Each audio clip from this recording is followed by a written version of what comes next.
and welcome to the February 2022 episode of the Seagull. The Seagull is the place to stay up to date on everything you need to know about the 102nd Intelligence Wing at Otis Air National Guard Base, right here from beautiful Cape Cod, Massachusetts. I'm Tim Sandlin from Public Affairs, and I will get you up to speed on what's going on here at the wing. February and winter are in full swing. For the record, do you know the number to call to check on the base operational status during weather events?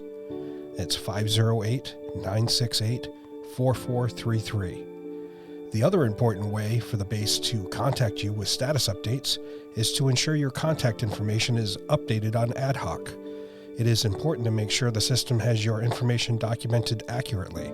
It is the most rapid way of keeping you informed on important status updates in the most timely way possible. Okay, so enough of that for now. Let's get on with what's going on at the wing. In this month's Seagull, we've got 5 questions with Jill Garvin, our Director of Psychological Health. We cover several areas, such as concerns airmen have with seeking psychological help, providing support to friends, finding the right therapist, and more. In our feature interview, we speak to Colonel and Dr. Melinda Sutton, Chief of Aerospace Medicine at the 102nd Intelligence Wing, about her military story. We also have a segment about the Tuskegee Airmen that you won't want to miss.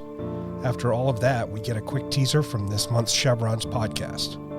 But first, in this month's command message, Chief Chris Hirl, Command Chief of the 102nd Intelligence Wing, covers one of the key points from the wing goals, establishing the 102nd as a unit of choice. Chief Hirl explains what this phrase means to him.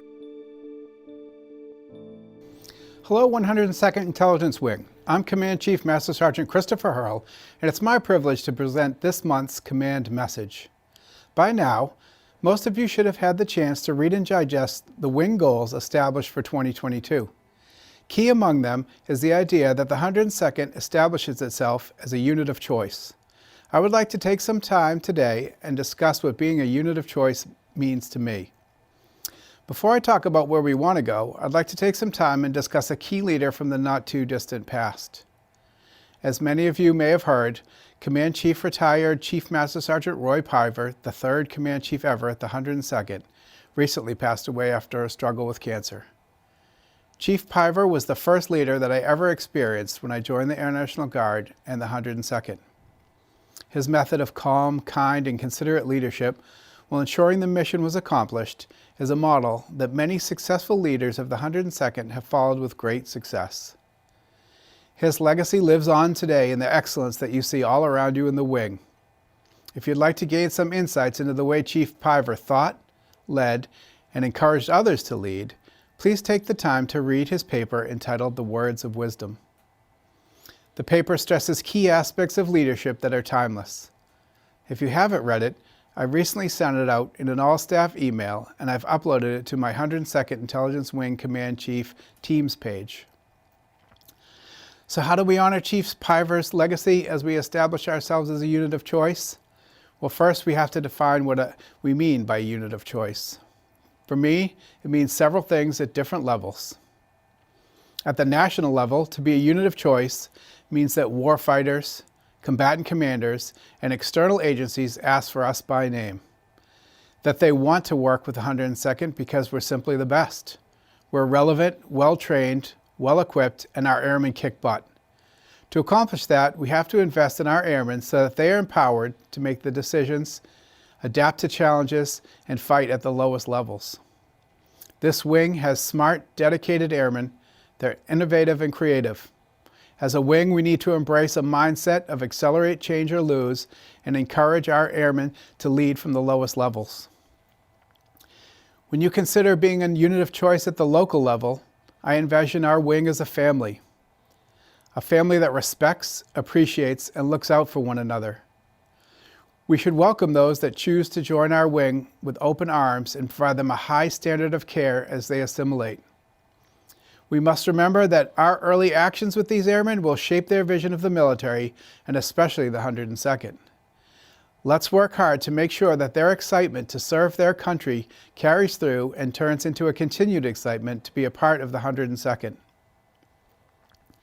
On the same note, we should show the same high level of care for those that are already a part of our family. Ideally, wing airmen would perpetually consider the 102nd to be their personal unit of choice.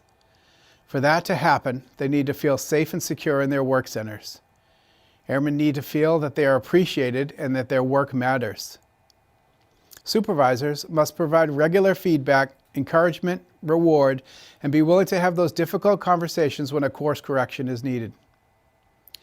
We should always celebrate diversity at every turn, for it's our diversity of thoughts, experiences, and worldviews that make us so strong. At all times, we must remember that the enemy is out there, not in here. We need to compete with near-peer threats like China and Russia, and that doesn't leave any room in the wing for us to be fighting amongst ourselves. At one point or another, we all traded in our civilian clothes for the uniforms we wear today. Let's respect and cheer for our brothers and sisters in arms for making that choice. If you made it this far into this talk, thank you. I appreciate you for all being part of the 102nd Intelligence Wing.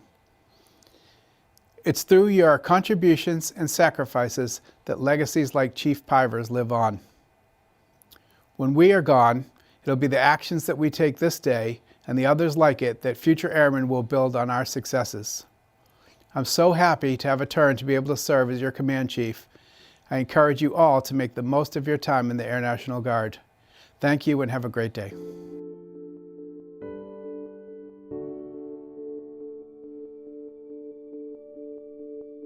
Hello and welcome to another episode of 5 Questions, where we invite subject matter experts to come in and provide timely information about topics relevant to our airmen's careers, lives, as well as the Wing's mission. This month, we have Miss Jill Garvin, the Director of Psychological Health for the 102nd Intelligence Wing.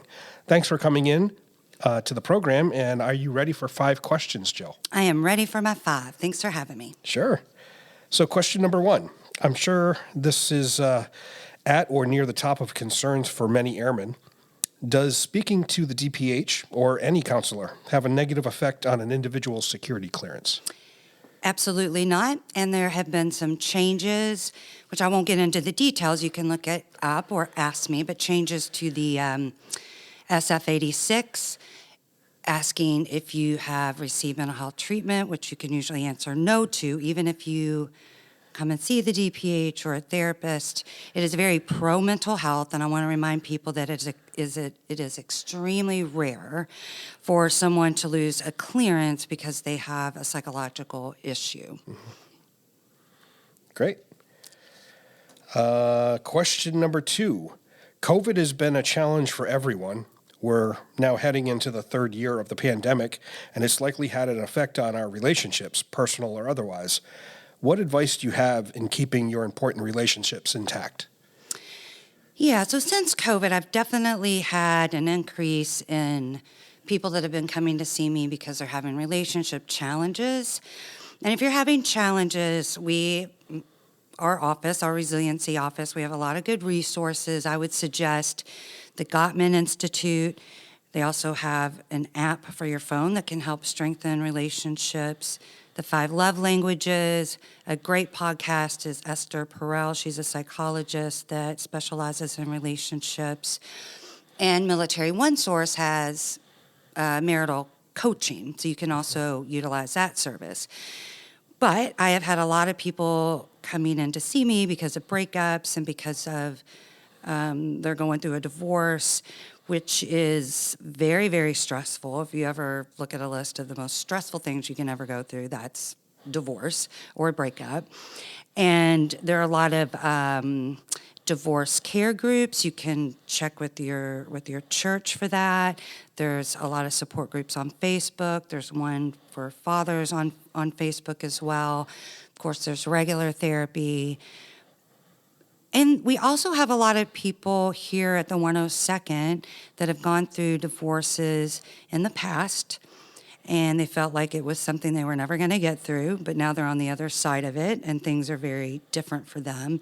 And they're also willing to talk to other wingmen or other people that are going through divorces. But what I really encourage is connecting with other people that are going through it or that have been through it.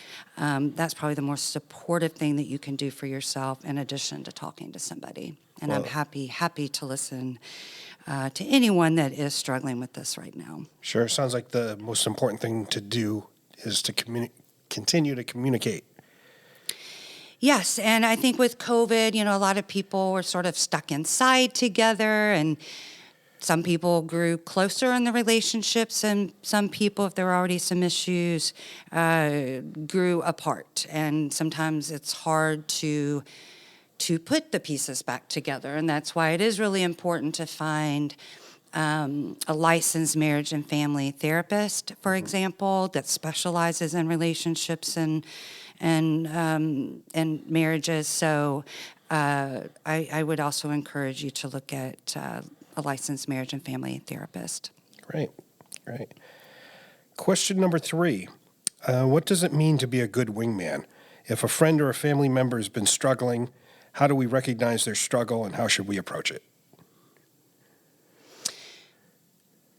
I think we have a lot of great examples here at the 102nd around how to be a good wingman.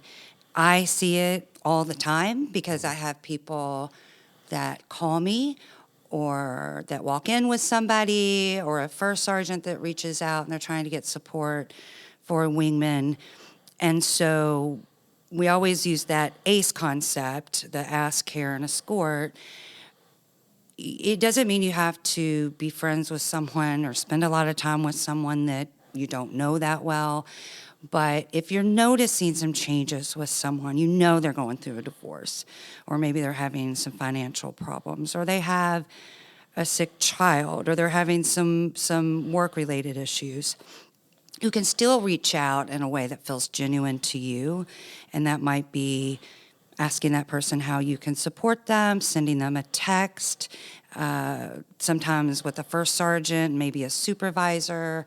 Sometimes we'll do a group text to support a member if that's what they would like and that's supportive to them. So really just making sure that you do ask them if they're okay. And if you feel like someone isn't okay and they need more support, then you don't want to leave that person alone. You can escort them into my office. If someone, of course, is in imminent danger, meaning that they have a plan to harm themselves or someone else, you always want to take them to the emergency room. But if someone's just really struggling and you can bring them into my office, I can definitely make sure that I get them to the right place and I do some safety planning. But just, you always want to ask. People will also ask me in suicide prevention trainings, is it okay to ask someone, or how do you ask someone if they're suicidal? Because it's uncomfortable. But really just directly asking someone, do you have a plan to hurt yourself? Are you feeling suicidal? Just directly asking them is the most helpful thing that you can do, because some people worry that by asking that it might trigger somebody, but often if someone's in that state, they want to be asked, and it's perfectly okay to directly ask them. Sure. Good advice. Question number 4. If you are in need, how do you find a good therapist? And if you are not matching with the one that you have, is it okay to change midstream?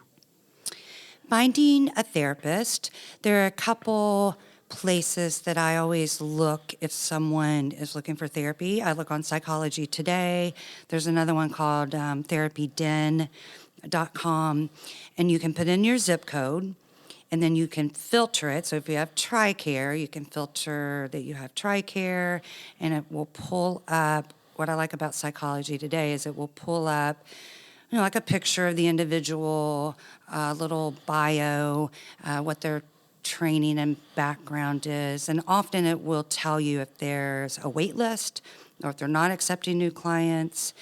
That's a great place to start. If you have TRICARE, you do have to get a referral from your PCP. If you find a therapist, great, that takes TRICARE, your doctor just has to put in a referral there. One of the ways that the DPH can help with this is that when you are stressed or you're feeling depressed or you're having a lot of anxiety and you want to reach out and get help, it is really hard to get on Psychology Today or your insurance website and start looking for therapists. It's super overwhelming. It's not overwhelming for me. So if you call me and say, I need a therapist, I don't, it's too overwhelming to look or to make the phone calls. I can do that for you. That's one of the benefits of having me here. So I really encourage people to ask me to help them. I'm happy to make those calls. If that's a barrier for them, If it's a barrier. getting help, you can help them with that. Yes. You can jump the hurdle for them. And the other thing I want to mention is that I work very closely with the Vet Center. We've got one here in Hyannis and more in the state of Massachusetts. Congress has extended their eligibility in terms of seeing the guard. So usually you are probably eligible to go to the Vet Center. You don't have to deal with TRICARE. You call them on the phone. Takes them about 5 minutes to get your basic information. They have a therapist call you back, and they set you up in services, and they also have groups. So that's another really great resource that we have for the Guard that's been expanded in terms of eligibility. And then I think your other question was about switching. If you don't mesh with the therapist, Yeah. is it okay to switch? I've definitely had people come in my office and share maybe a conversation or just overall how it's going with their therapist. And sometimes I will say, that doesn't sound really helpful, what your therapist is saying. Or if it's making you feel worse and not better, then maybe it's time for a change. All of us are very different.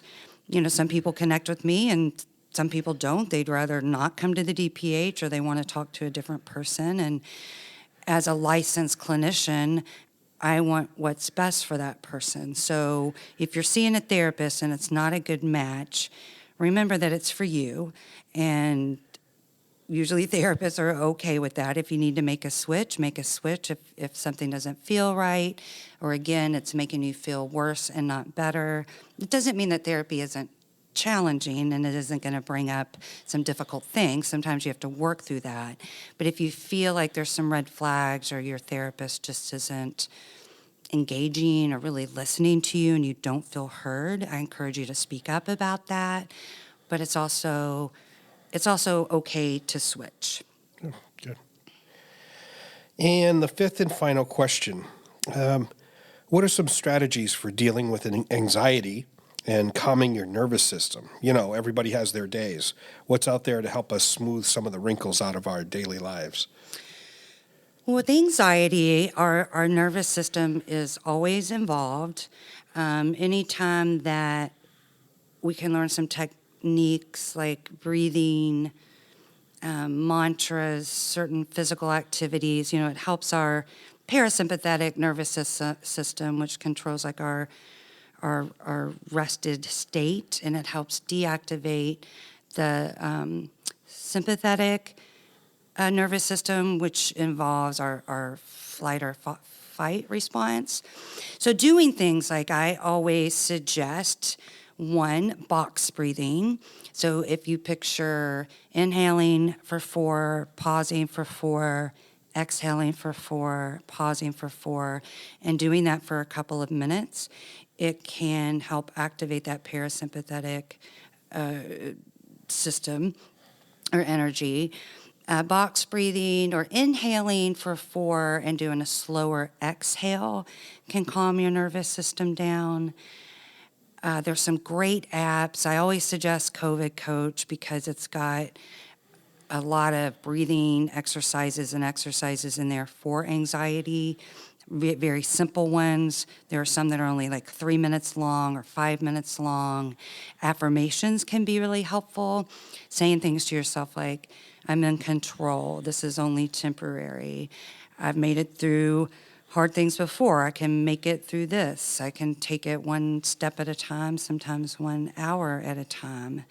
So really watching some of the thoughts that you say to yourself, doing things that again, are calming to your nervous system.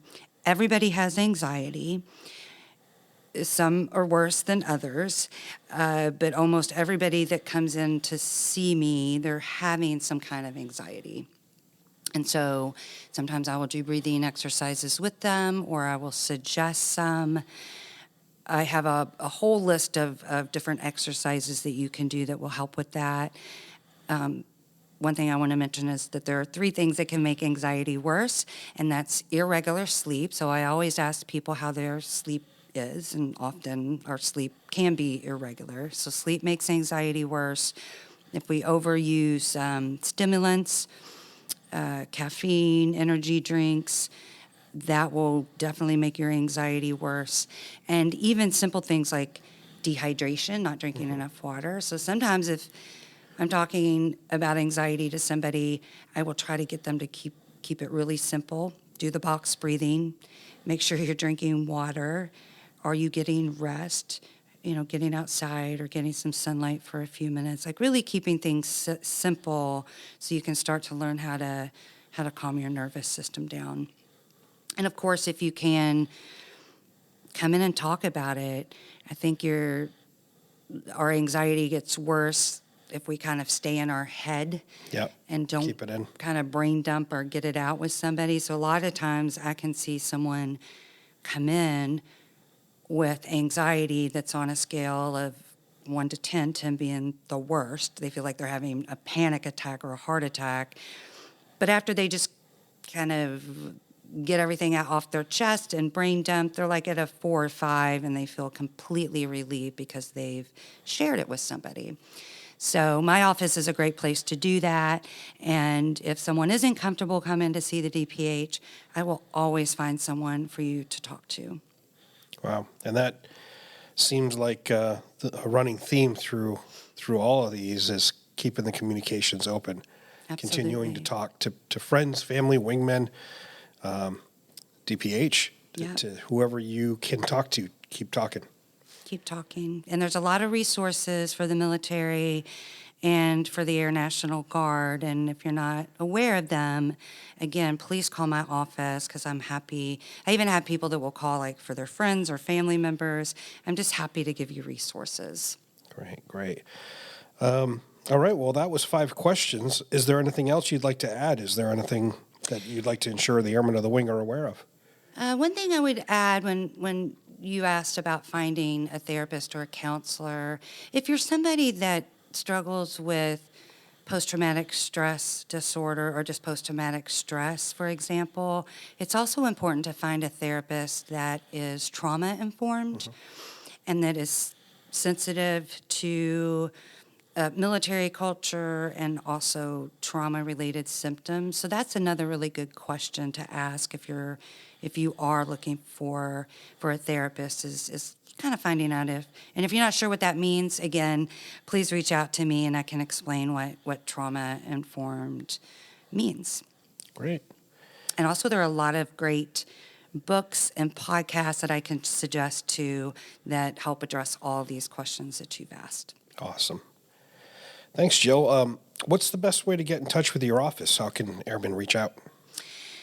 You can email me. I'm in the Global, and you're also welcome to call me on my cell phone, which is the best way to get in touch with me, and I can get my email that way as well, and that is 508-237-6652, 508-237-6652.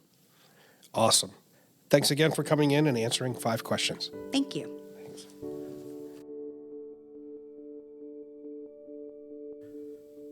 I had the pleasure of speaking to Colonel and Dr. Melinda Sutton, Chief of Aerospace Medicine for the 102nd Intelligence Wing, about her military story.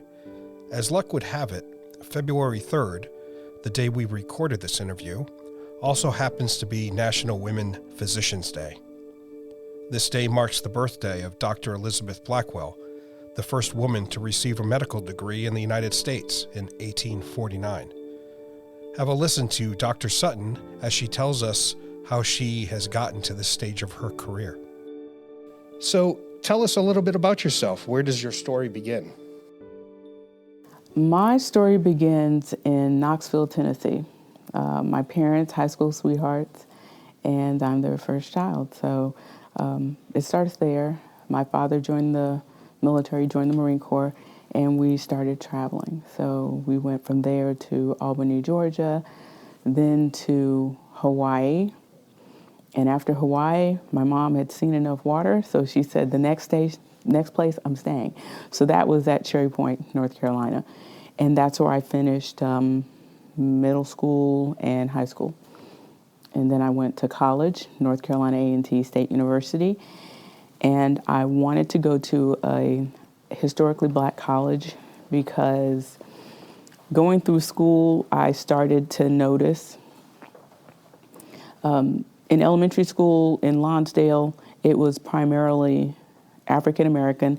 Then we went to Georgia, it was a mixture. Then in Hawaii, it was mostly Asian, Pacific Islander, and that was a great experience. And then when I came back, and they start to separate you out in different school tracks from the gifted and talented program, there'd be everybody else and then me, which was fine because I always felt a little different, but I think everybody does, you know. But I wanted to be around other people that at least looked like me and had similar cultural upbringing, just to satisfy my own curiosity about myself and my heritage. And also because I think historically, black colleges and universities don't always get the credit they deserve, because there was a time when I didn't have a choice. And it's wonderful that we have choices, but I still think that there's a place for them.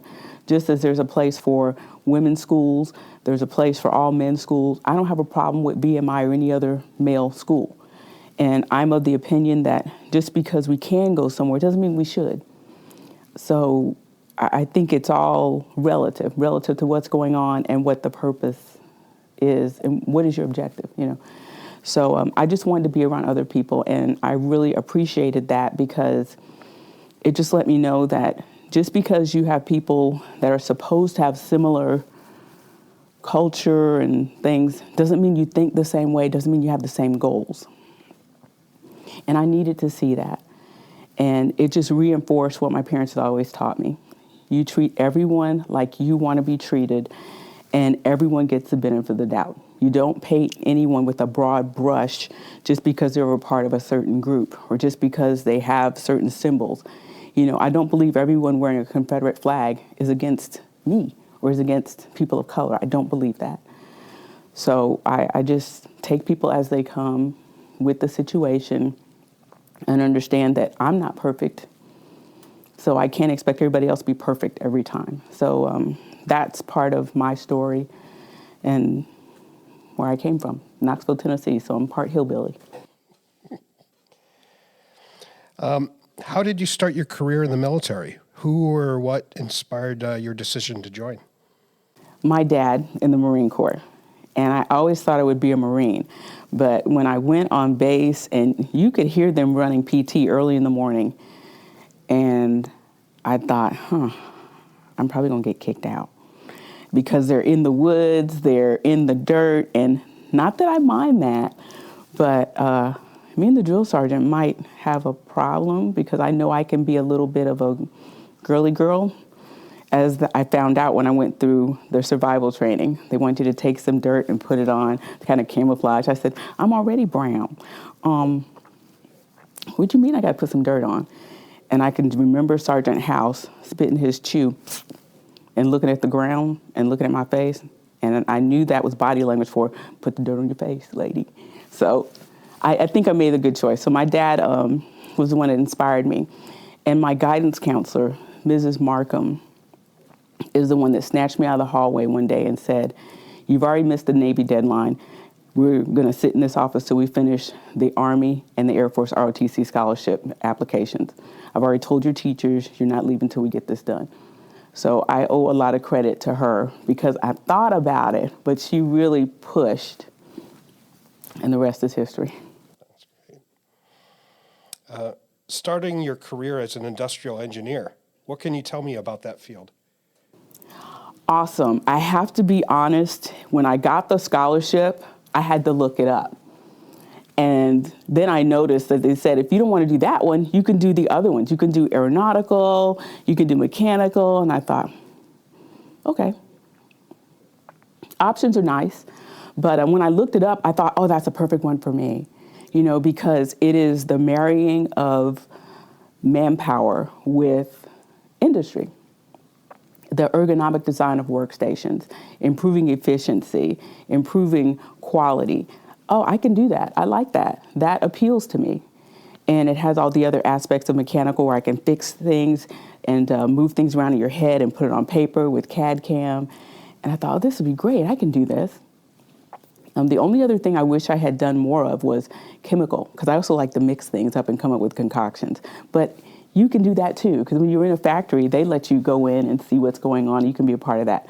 So I love that part about it. It just makes people work smarter and not harder with what they have. So that appealed to me greatly. Tell me of some of your peers and mentors that initially impacted your early career. Oh, goodness. When I think about all the people at North Carolina A&T that poured into me in the engineering department, Dr. Sanjeev, Dr. Bhattacharya Ram, took me a while to get my mouth around that name. And that's just that's a short version of Dr. Ram. It was a long 14 letter, but, all of those folks were very kind and very, very firm. They didn't let me get away with doing just enough. They would call you back in the office and say, you can do better, you're going to do this over. And I appreciate them for that. And my first commander, Colonel Baumgartel, and my second commander, Colonel McPherson, very open, very understanding. Even when I wasn't sure what would be the next step as a second lieutenant coming on board, when I expressed concerns, because my first job was running the computer system for CE in addition to the other engineering things. And I thought, okay, you know who you got running your system? But you learn, you adapt, and you overcome. And that was a great mentorship moment. Mr. Butters, who was my first supervisor, patiently working with me on the problem solving, project management, getting things done, staying on time, and communicating. So I think of all those folks. That's great. Did you have plans from the beginning to stay in the military and make it a career? I did. Initially, when I started out with ROTC scholarship, I did think, this is something that I could do for 20 years. It's a great way of life.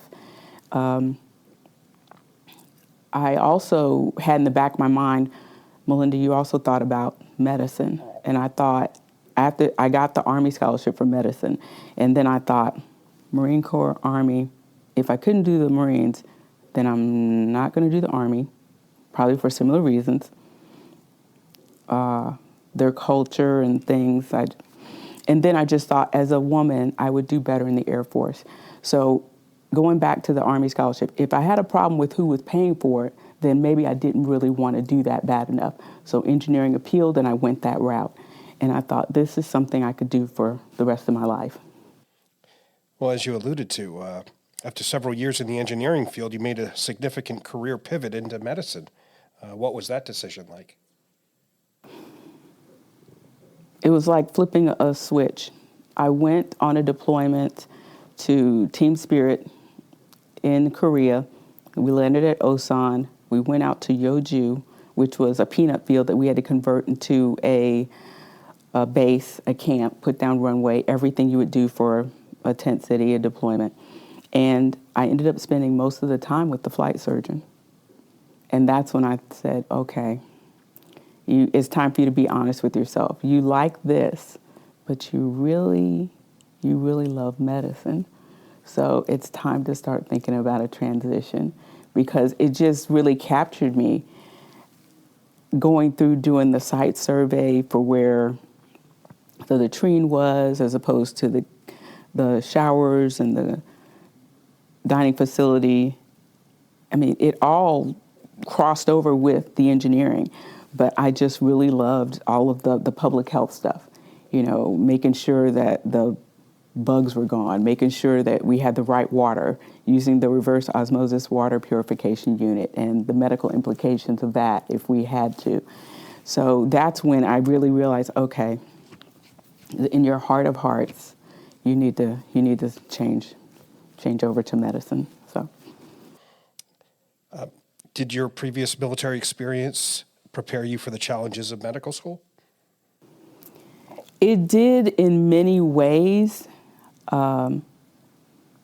except the emotional component. It did help because one of the things I realized with industrial engineering is that the better you are, the better likelihood that somebody may lose their current job.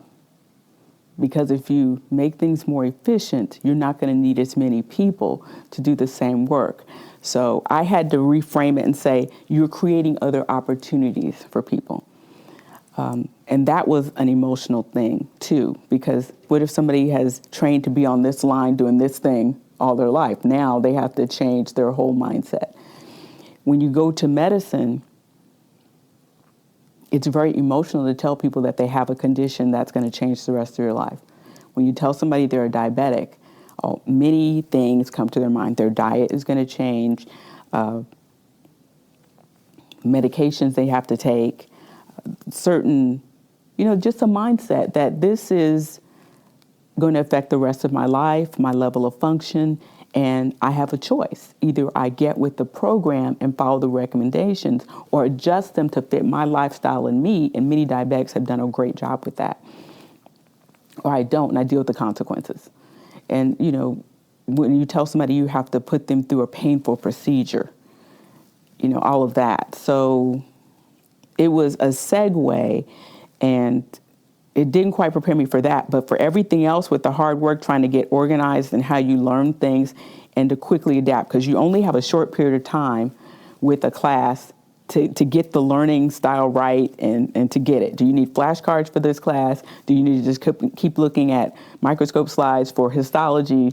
Whatever it is, you must adjust quickly, and engineering definitely taught me that, because everything's not in a book, and you got to figure it out. So yes, it did. So shifting gears a little bit, if you had to choose a moment or a situation that was your fondest memory or proudest moment, what would it be? The deployments, having a successful deployment, being at Team Spirit and having all of the teams come together. And I say that was a proud moment for me, because when they sent the CE team over, it was all guys, me, and a plumber. So it was just great that we could get things done.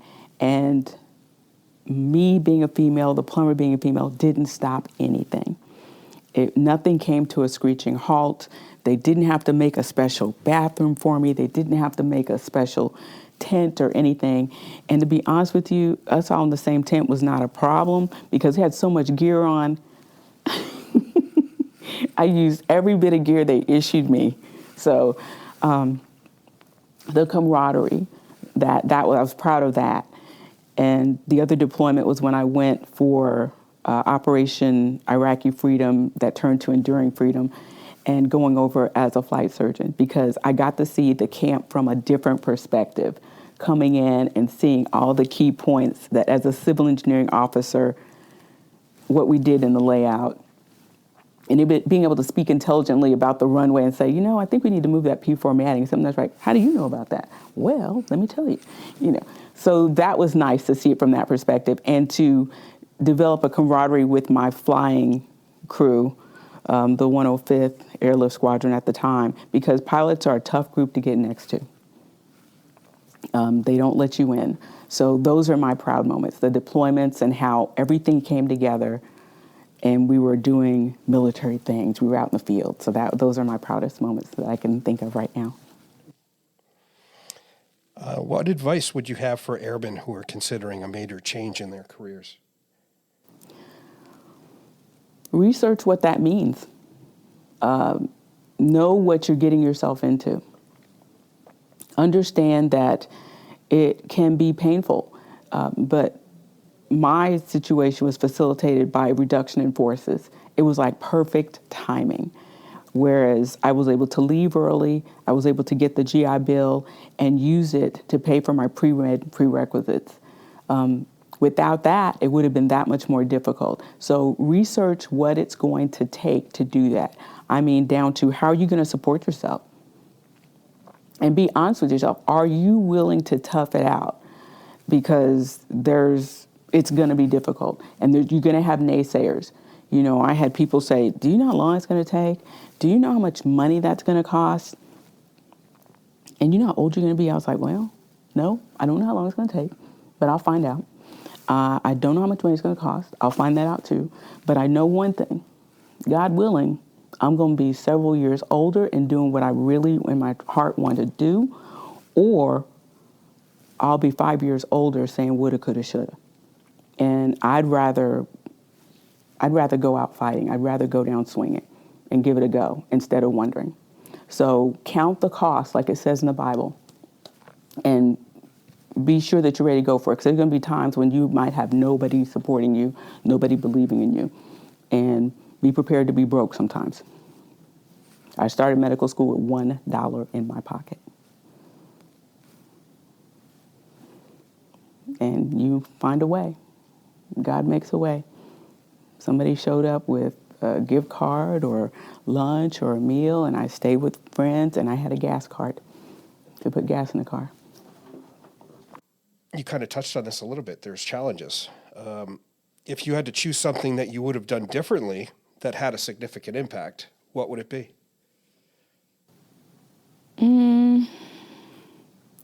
The only thing I can think of that I would have done differently was I would have explored flying more. When I got to North Carolina A&T, I didn't know that you had to take an AFOQT to keep your scholarship. If I'd known that, I might have studied for the test. And it was on a Saturday, and I woke up late. I ran to the site with 2 pencils in my hand, and I just took the test. I think my lowest score was the pilot score. And they were like, do you want to think about it? I said, I don't love flying as much as some of the other people that I'd seen that went that route. And I felt like I didn't want to take up a spot for somebody where that was their end-all, be-all. They eat, sleep, breathe it. And I felt like they would just hate me because I'd be like, okay, well, we're done flying for the day. I'm going to go get a mani-pedi. Not the thing to say. I had enough situational awareness to know you don't say that. But I think I would have explored getting a flying license, a pilot license. I always read about it, and I had friends who were doing it, and they would take me up. But I would have explored that. And who knows, I might have joined the Guard as a pilot, and that might have changed the trajectory of things. But I'm fine with the way it went. I just know that it might have changed whether the timing of becoming a flight surgeon and things like that. I think it would have eventually happened. But if I could have done anything differently, I would have explored flying more. And that's about it. I think did pretty good. And if I'd known I was going to meet my husband on deployment, I might have pushed to deploy sooner. But, you know, timing, God's timing is best. So I'm good with that.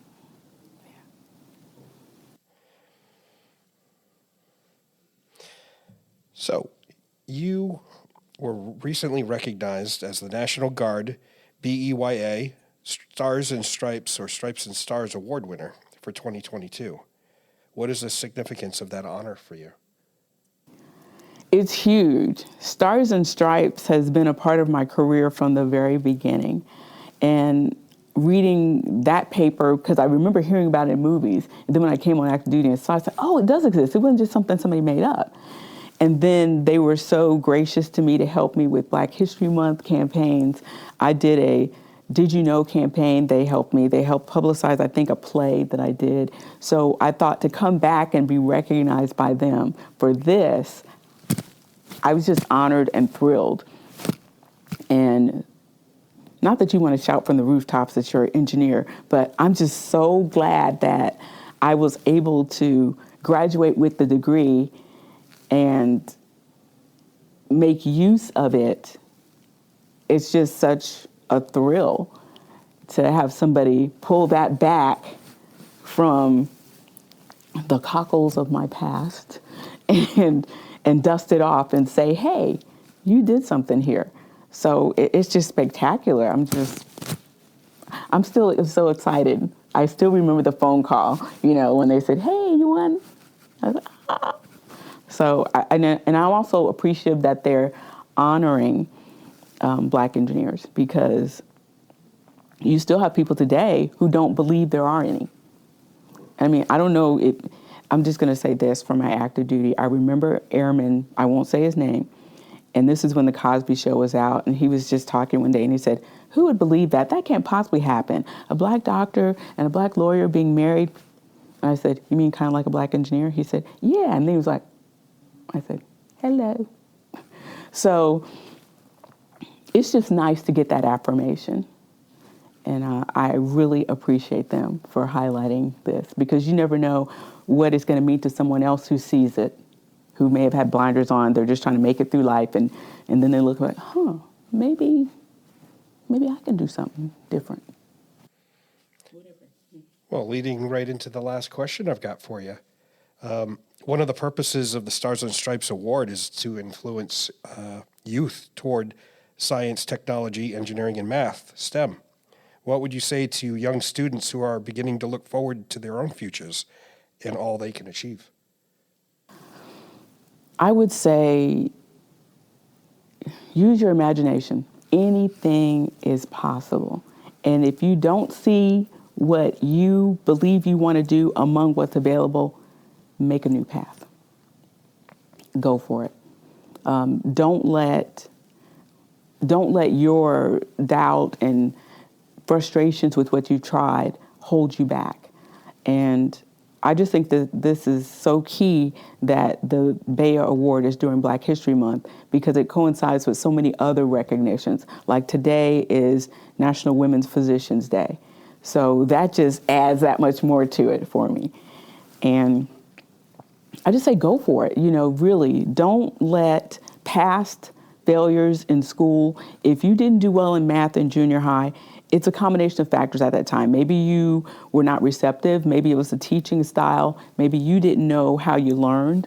So give yourself another chance. You can remediate, and you can shore up your foundation and go on from there. Don't let a bad experience in physical science class keep you out, or chemistry. So you blew up a few things in the lab. Okay, now you know what not to do. Build on that. Don't bury your dreams. Go for it. You got the rest of your life, and I don't want to see anybody on the porch in the rocking chair gumming their applesauce. Hopefully you had some good oral hygiene. But saying, well, I could have been a contender. I could have invented this. I could have done that. No, go for it. Give it a go.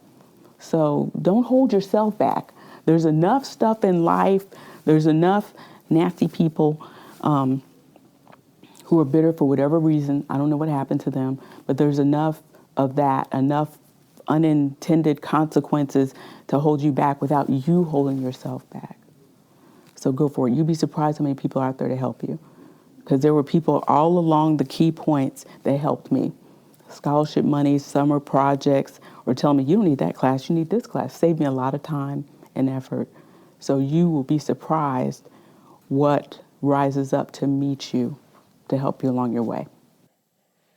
And if I might quote one of my favorite actors, Heath Ledger from A Knight's Tale, you can change your stars. I love that song from that movie, Pete Barnum and Bailey. It's a circus movie. It said, if I could just rewrite the stars. I know it's a love story, but you can. You really can. And that's so funny that you say stars. Please pray for some stars for me. That would be awesome. I'm sure they're on their way, ma'am.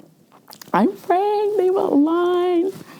Thank you very much. You're an inspiration to the Airmen in this wing. I'm honored. I'm inspired by the wing. They took a chance on an unknown from outside the state, because I know you New Englanders are territorial, but that's for a good reason. Just the hard scrabble way that you guys had to come up with this weather, the Plymouth. I had newfound respect for the Pilgrims after I came up here in the winter. I was like, oh, Lord Jesus. And this woods, Ichabod Crane dark. Oh, my gosh. But well, thank you. Can't take credit for Ichabod Crane. He's New York. Oh, but it's still dark. Again, thank you and congratulations on your award. Thank you so much for having me and giving me the privilege of sharing some things about myself. So thank you. Thank you. We'd like to thank the 56th Fighter Wing at Luke Air Force Base, New Mexico, for capturing interviews with Ben Bruce, a Tuskegee historian, and Colonel Richard Tolliver, retired, a second-generation Tuskegee Airman.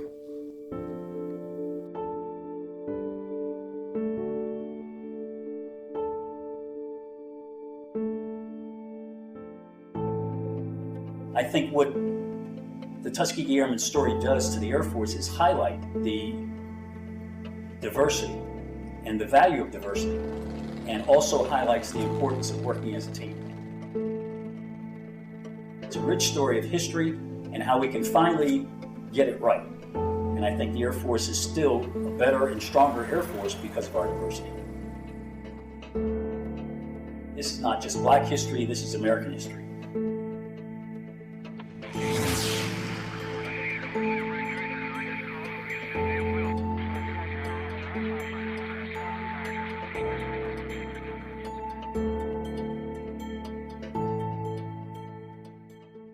I think the Air Force would still be the Air Force had it not been for the Tuskegee experience. Remembering that the Department of Defense, then called the Department of War, has also been a social experiment. We've been the first to break the color barrier. We've been the first to provide quality and equity to females. We were first to cross the transgender line. So we've always been on the advanced edge. It took us 10 years to figure out that discrimination and segregation was not something that was very meaningful in the Department of Defense or in the Department of War at the time. It took the United States of America another 20 years after we desegregated the United States Air Force and the Department of Defense for them to desegregate the United States itself. So we've always been on the cutting edge. I think the significance of it is that if you were to take an American history book now and open it up to World War II, you'll still find the stories of the Tuskegee Airmen missing from American history. So we kind of highlight this as a celebration because we want to pay it forward. We want people to understand where we came from, where the contributions were made, and why it's important for us to remember those events because they are historically significant. My name is Richard Tolliver. I am an Air Force Colonel, retired. I'm very fortunate to have been introduced to the Tuskegee Airmen now some 60 years ago. I was personally trained by them, I was mentored by them, shaped by them, and ultimately commissioned by them. And so every aspect of the disciplines that were required to build an Air Force were established in the so-called Tuskegee experience. The real impact has to be looked at in the context of the great obstacles that had to be overcome, in spite of the fact that African Americans had been very much a part of this history in our country and had been woven into the fabric of protecting our country since its beginning. So if you were to summarize the great contributions of the Tuskegee Airmen, not only did they fight to win the war overseas, they had a two-pronged war. They had to prove themselves, and they had to fight to overcome still stiff racial opposition and many times racial oppression and the denial to be participants in the main thrust of who we were as a nation of people. But once and for all, African Americans proved, yes, Black people can indeed do the most strenuous things that it takes to defend our nation. Our history, then that makes it the history of everybody who was born and is part of America today. We are looking at the mosaic of people all over our globe and our landscape in America. We are made up of those people. So the Tuskegee Airmen history is your history for America and the freedom that we know today. Before we go, here's a bit of a preview of our other podcast, Chevrons. From junior enlisted to senior leaders and those in between, we interview notable individuals to address everyday challenges and hurdles the enlisted force faces. Featured on this episode are Chief Master Sergeant Kevin Myers, ANG Command First Sergeant and 8F000 Functional Manager, as well as Staff Sergeant Michelle Princey from the 102nd ISR Group. These airmen shared their perspectives on mentorship and what qualities and attributes they look for in their mentors and mentees. I was having a lot of challenges, specifically when I moved to Pennsylvania, to be a productive airman, to come in and add value on drill weekends. And so I'll tell you, she stood about 5 feet, right? If that, maybe 4'11". But man, she held me accountable every drill, right? When I got there, I couldn't even remember my password to log in every drill, right? Every 30 days. That's how unaware or incompetent I was, and what my role and responsibilities and how I played a part in that air refueling wing's mission, right? And so even just her holding me accountable, between drills, and every time I showed up, hey, Kevin, what's your login? Hey, Kevin, here's what I need you to do. Here's what we're going to work on this week. And that literally was the catapult for me, changing my thought perspective of, I'm not just showing up on drill weekend to get a paycheck and get my GI Bill deposited, in my account every month that I'm a full-time student. But she literally reshaped my thought process simply by holding me accountable every drill that I showed up, that we were going to accomplish something to increase my knowledge, to enhance my skills, to make me a better airman than what I was when I showed up. And then it just grew from there, right? And so now. Thanks for listening to the Seagull. One more month of winter has passed, and the light of spring is starting to become visible at the end of the frozen tunnel. It won't be long before we're back in March and all of that great training. It's madness, March Madness, and it's coming soon to an RSD near you. While you're waiting patiently for that training to begin, take a moment to reach out to one or more of your wingmen. Make some plans for Saturday of the RSD. For more news from the 102nd Intelligence Wing, visit our website at www.102iw.ang.af.mil/links or search for 102IW on any major social media platform.